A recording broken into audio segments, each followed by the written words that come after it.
سلام كبرات تختاتلتي يوتيوب شانل سينما سمرن لومون كم وترو زي تفرالي سبورتا وحبرتها حيزنا لكم قريبنا لنا لمكتالكم بخبر نقدم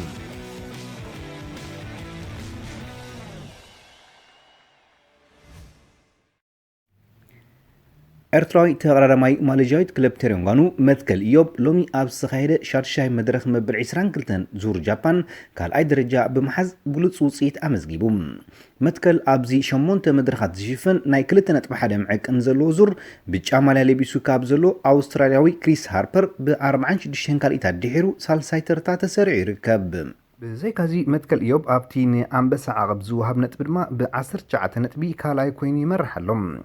ዙር ጃፓን ክዛዝም ክልተ መድረኻት ክተርፎን ከሎ ጽባሕ ካብ ኢዙ ተበጊሱ ኣብ ኢዙ ዝዛዝም ናይ 122 ኪሎ ሜትር ሽፍን ብናይ ጎልጎል ጾታ ሻብዓይ መድረኹ ከሰላሰል እዩ እንቋ ሓጎሰካ መትከል ኢዮብ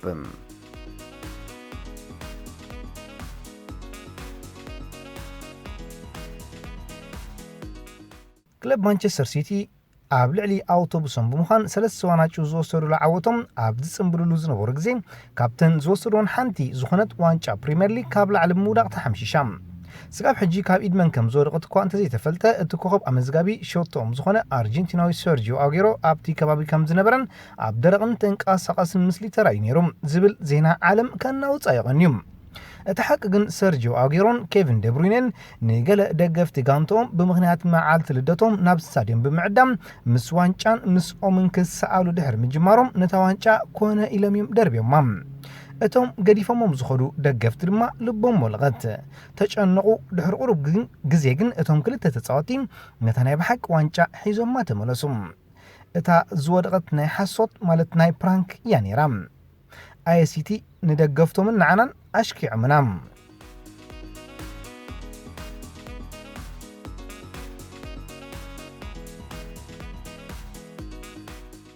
ኮቲኖ ናብ ልምምድ ተመሊሶም ተጻዋታይ ክለብ ባርሴሎና ፊሊፔ ኮቲኖ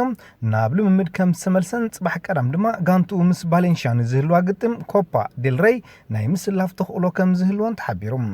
ንሓፂር እዋን ብሰንኪ ማህሰይቲ ምስ ደቂ ጋንቱ ልምምድ ከካይድ ዘይጸንሐ ኮቲኖ ትማሊ ንግሆ ምስ ደቂ ጋንቱ ዘብዘብ ከም ዝበለን ዝተዋህቦ ፈተናታት ድማ ብዝግባእ ይወጾ ምንባሩን ተገሊጾም ካብ ሊቨርፑል ናብ ባርሴሎና ድሕሪ ምስግጋሩ ብቕዓቱ ዝነከየ ኮቲኖ ኣብ ራዳር ክለብ ማንቸስተር ዩናይትድ ምስ ዝኣቱ ተጻወቲ ስሙ ይጽዋዕ ኣሎ ባርሳ ድሕሪ ጽባሕ ኣብ ዝህልዋ ግጥም ንዑስማን ዴምበለ ብሰንኪ ማህሰይቲ ከም ዘይተሰልፎ ተረጋጊጹሎም ብተወሳኺ ሉዊስ ሱዋረዝ እውን ክበኩር እዩ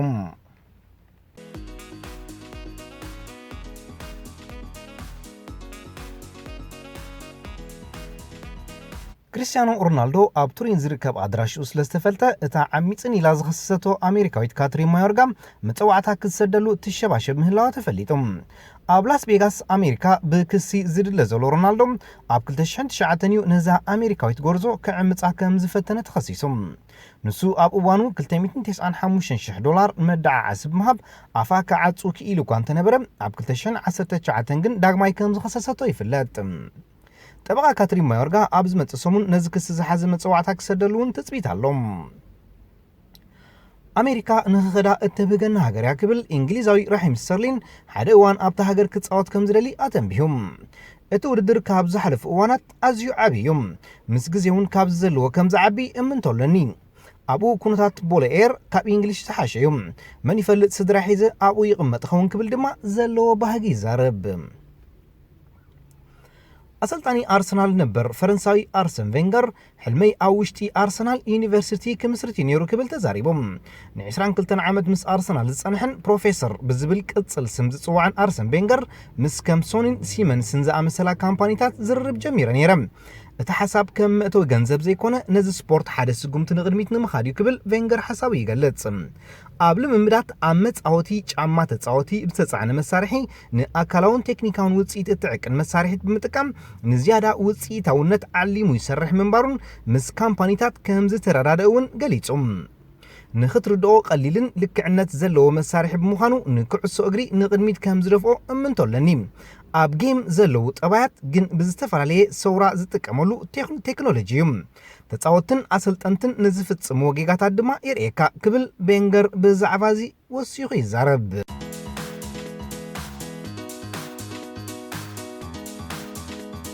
አርሞሽሽ ስፓኛዊት ክለብ ባርሴሎና ናይ ዝዓመት ናይ መወዳእታ ፀወታ ኣብ ግጥም ፍጻሜ ዋንጫ ንጉስ አንጻር ባሌንሺያ ክትፃወት ባርሴሎና ኣብ ታሪክ ናይ ዝውድድር ድማ ን30 ዝኾኑ ዋናጩ ዓቲራላ ኣብዚ ዓመት ክልተ ሳዕ ኣብ ላሊጋ ምስ ባርሴሎና ገጢማ ማዕረግ ክትፈላለኪ ኢላ ዝነበረት ባሌንሺያ ድማ ድሕርቲ ኣብ 2008 ብዴቪድ ሲልቫ ዴቪድ ቪላን ሁዋን ማታን እናተመርሐት ዝዓተረታ ዋንጫ ቀዳመይቲ ክትኮነላ ክትፅዕርያ ንባርሴሎና ስዒርዋ ዘይፈልጥ ኣብ 32 ዕድሚኡ ናብ ምስልጣን ዓለም ዝኣተወ ኣሰልጣኒ ቫሌንሺያ ማርሴሊኖ ኣብ 705 ፀወታታት ዝኸደ ታሪኹ ናይ ፈለማ ናይ ፍጻመ ፀወታ ከካይድ እዩ ቫሌንሺያ ነዚ ፀወታ ብዘይ ደቡብ ኮርያዊ ሊ ኪንግ ኢንግ ኢዝቅኤል ጋራይን ዴኒስ ሸሪሸቭን ነዚ ፀወታ ዝየርኩ ተፃወታዮም ብወገን ባርሴሎና ተርሽቴገን ስዋረዝ ኮቲኒዮ አርቱሮ ቪዳል ቦአቴንግ ዴምበለን ኣብ ፀወታ ከም ዝህሉ ድሮ ተፈሊጥሎም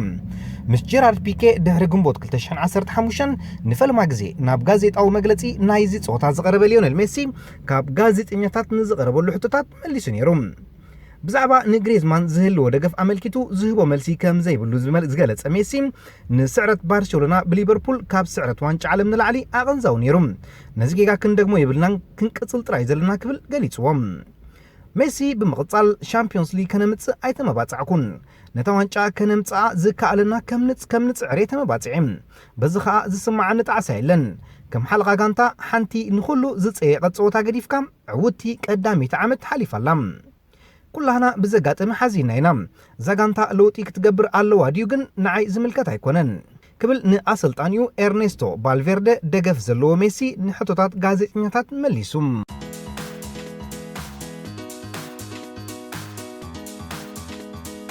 ክለባት ሊቨርፑልን ማንቸስተር ዩናይትድን አርሰናልን ንኮሎምቢያዊ አከፋፋሊ ክለብ ሪያል ማድሪድ ጄምስ ሮድሪገዝ የዒንተን ኣዕሊበናሉ ክለብ ባየር ሙኒኽ ኣብ ልዕሊ ጀርመናዊ ናይ ክንፊ ኣጥቃዓይ ክለብ ማንቸስተር ሲቲ ሌሮይ ሳነ ተገዳስነት ኣሕዲራ ከም ዘላ ፕሬዚደንት እታ ጀርመናዊት ክለብ ኦሊ ሆይነስ ኣፍሊጡ ክለብ አርሰናል ብጋንትኡ 30 ሚሊዮን ፓውንድ ተተሚኑን ዘሎ ስኮትላንዳዊ ናይ ክንፊ ኣጥቃዓይ ክለብ ቦርንማውዝ ራያን ፍሬዘር ብድሕሪ ግጥም ፍጻሜ ዋንጫ ኤውሮፕያን ሊግ ከተፈርሙ እያ ቶተንሃም ንስፓኛዊ አከፋፋሊ ማርኮ አሶንሲዮ ንምግዛእ ኣብ ዘካየደቶ ፈተነ ብክለቡ ሪያል ማድሪድ ናብ ዕዳጋ ከም ዘይወርድ ተሓቢርዋ ማንቸስተር ዩናይትድ ኣብ ልዕሊ ፈረንሳዊ አከፋፋሊ ክለብ ፓሪስ ሴን ጀርማን ኣድሪያን ራቢዮት ኣሕዲራቶ ዝነበረት ቆላሕታ ሕጂ እውን ኣብ ቦትኡ ኣሎም ማንቸስተር ዩናይትድ ንኔዘርላንዳዊ ተኸላኸላይ ክለብ አያክስ ማቲያስ ደሊኽት ንምውናን ምስ ባርሴሎናን ማንቸስተር ሲቲን ኣብ እትገብሮ ዘላ ጥምጥም ነቲ ወዲ 19 ዓመት ተፃዋታይ ሰሙናዊ 240,000 ፓውንድ ክትከፍሎ ድልውትላ ኢጣልያዊ ተኸላኸላይ ማቴዎ ዳርሚያን ቤልጂማዊ ኣጥቃዓይ ሮሜሉ ሉካኩ ስፓኛዊ አከፋፋሊ ሁዋን ማታን አርጀንቲናዊ ተኸላኸላይ ማርኮስ ሮኾን ኣብዚ ክራማት ንማንቸስተር ዩናይትድ ክሰናበትዋ ኣዝዩ ልዑል ተኽእሎሎም ኢንተር ሚላን ንሉካኩ ናብ ኢጣልያ ንምግዓዝ ንዩናይትድ 30 ሚሊዮን ፓውንድን ክሮሽያዊ ናይ ክንፊ ኣጥቃዓይ ኢቫን ፐሪሲችን ሒዛ ክትቀርብ እያ ክለብ ኤቨርተን ካብ ሽያጥ ናይ ቅድም ተፃዋታያ ሉካኩ 5 ሚሊዮን ፓውንድ ኣታዊ ክትገብር እያ ብዝተፈላለያ ክለባት ፕሪምየር ሊግ ዝህደን ዘሎ እንግሊዛዊ አከፋፋሊ ክለብ ማንቸስተር ሲቲ ፋቢያን ዴልፍ ብጋንትኡ 15 ሚሊዮን ፓውንድ ተተሚኑ ክለብ አርሰናል ንወዲ 18 ዓመት እንግሊዛዊ ኣጥቃዓይ ክለብ ሪዲንግ ዳኒ ሎደር ብቐረባ ትከታተሎላ